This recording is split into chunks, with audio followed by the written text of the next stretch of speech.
ጤና ይስጥልን እንደምከረማችሁ ክቡራትና ክቡራን ኢትዮጵያውያን በከተሜው ዘንድ በተለይም በአብዛኞቻችን ማለት ይቻላል ውፍረት የበሽታ መንስኤ ተደርጎ በመታሰቡ አብዛኞቻችን ውፍረት አሳስቦት ጧት ማታ ስፖርት ይሰራሉ ወይም ደግሞ የሚመገቧቸው ምግቦች እየመረጡ የዕለት አመጋገብ መርሃ ግብር እያወጡ ሲጨነቁ ይውላሉ።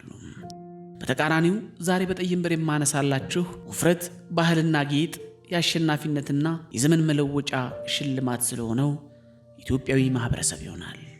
ላይክ ኮሜንትና ሼር በማድረግ ተወዳጁን ቆይታችሁ ከኛ ጋር ይሁን።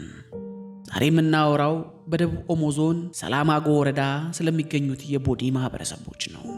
በማህበረሰቡ ዘንድ አዲስ ዓመታቸውን ለማክበር አንድ ልማድ አለ።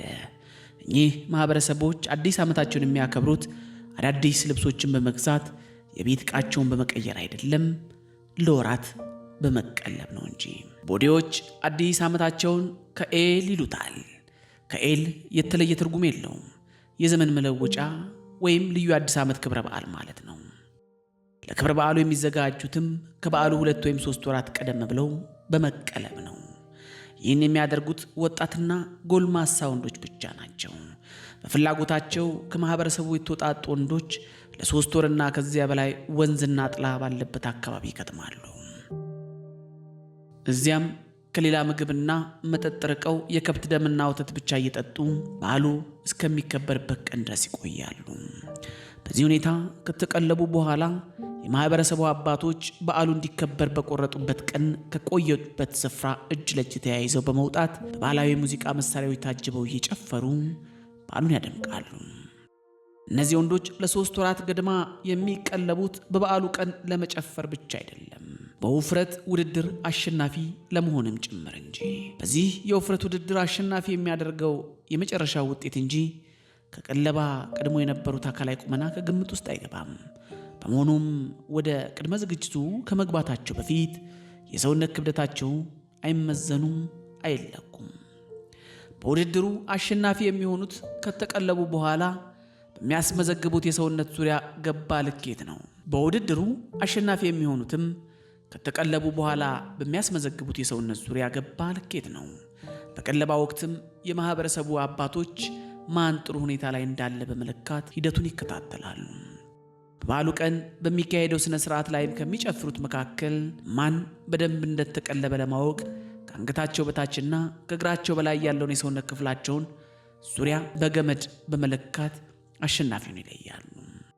ከዚያም በየዓመቱ አሸናፊ አባል የሆነበት ጎሳ ስም ተጠርቶ እገሌ ነው ብለው ያሳውቃሉ።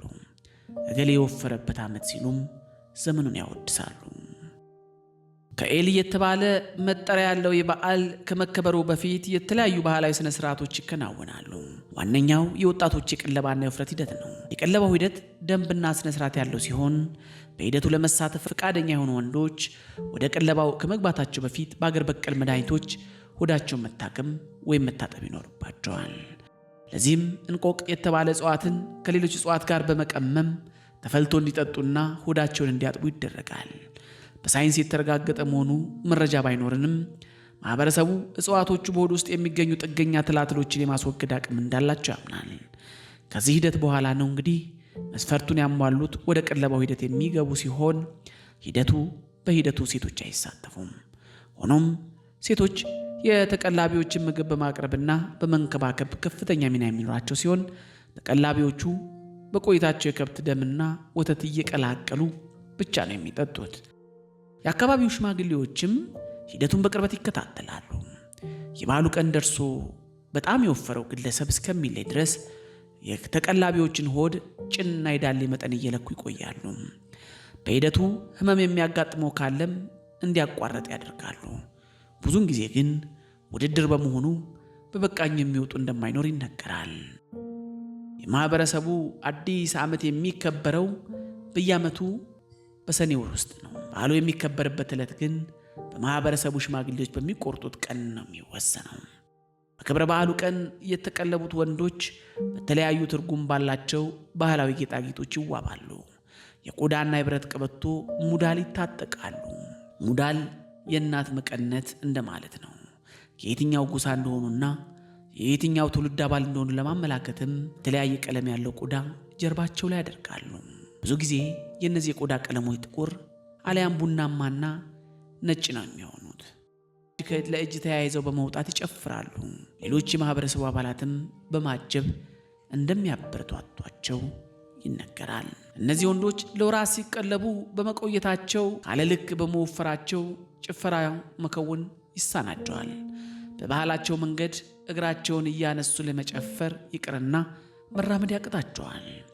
በጉዞ ወቅት የመሰንጠቅ አደጋ ካጋጠመም በቀለባው ወቅት ሲንከባከቧቸው የነበሩትና በጭፈራው የሚያጅቧቸው ሴት የቤተሰብ አባሎቻቸው አመድ ይዘው እየተከተሉ በተሰነጠቀው የሰውነታቸው ክፍል ላይ ይነሰንሳሉ።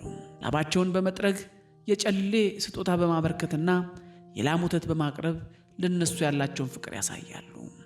እነዚህ ሴቶች በቦዲ ቋንቋ ጆንዴ ሳሩኝ ይባላሉ። የአደባባይ እናት እንደማለት ነው። አርብቶ አደር የሆኑት እነዚህ ማህበረሰቦች በዚህ መልኩ አዲስ ዓመታቸውን የሚያከብሩት ያለፈው ዓመት ጥሩ ምርት ያለበት ወይም ችግር ያልነበረበት መሆኑን ለማሳየት እንዲሁም የሀብት መጠናቸውን ለማሳየትም እንደሚጠቀሙበት ይነገራል። የተቀለቡ ወንዶች ከክብረ በዓሉ በኋላ ወደ ቀድሞ የአመጋገብ ስርዓታቸውና የአኗኗር ዘይቤያቸው ስለሚመለሱ ውፍረታቸው እየቀነሰ ይሄዳል። ስነ ምግብ ከዘር ከአኗኗር ዘይቤ ከእንቅስቃሴ መጠን አመጋገባችን በአንድ ነገር ላይ ተወስኖ ከሚዘልቅበት ጊዜ ከምንኖርበት አካባቢ እንዲሁም ከሌሎች ጉዳዮች ጋር ይያያዛል። የስነ ምግብ ባለሙያዎች ተቀላቢዎች ለወራት ተመሳሳይና ውስን አይነት ምግብ ብቻ በመመገባቸው የሚያጡት ንጥረ ነገር መኖሩ እንደማይቀር ይገልጻሉ። ሆኖም እነዚህ ምግቦች የሚመገቡት ዘላቂ ለሆነ ጊዜ ባለመሆኑ በጣም የመጉዳት ስሜት ይኖራቸዋል ብለው ባይጠብቁም ግለሰቦቹ ወተትና ደም ብቻ በመጠጣት የሚቆዩበት ጊዜ እንደ ቀላል የሚታይ እንዳልሆነ ይነገራል። በግምት ከ20 ሺህ በላይ አባላት እንዳሉት የሚነገርለት የቦዲ ማህበረሰብ የዘመን መለወጫ በዓል አከባበር ከትውልድ ወደ ትውልድ እየተወራረሰ የመጣ ነው። ምንጫችን ቢቢሲ ነው። ላይክ፣ ሼር፣ ሰብስክራይብ በማድረግ ይወዳጁን። ብዕር ከሰይፍ ይልቃል። ጠይም ብዕር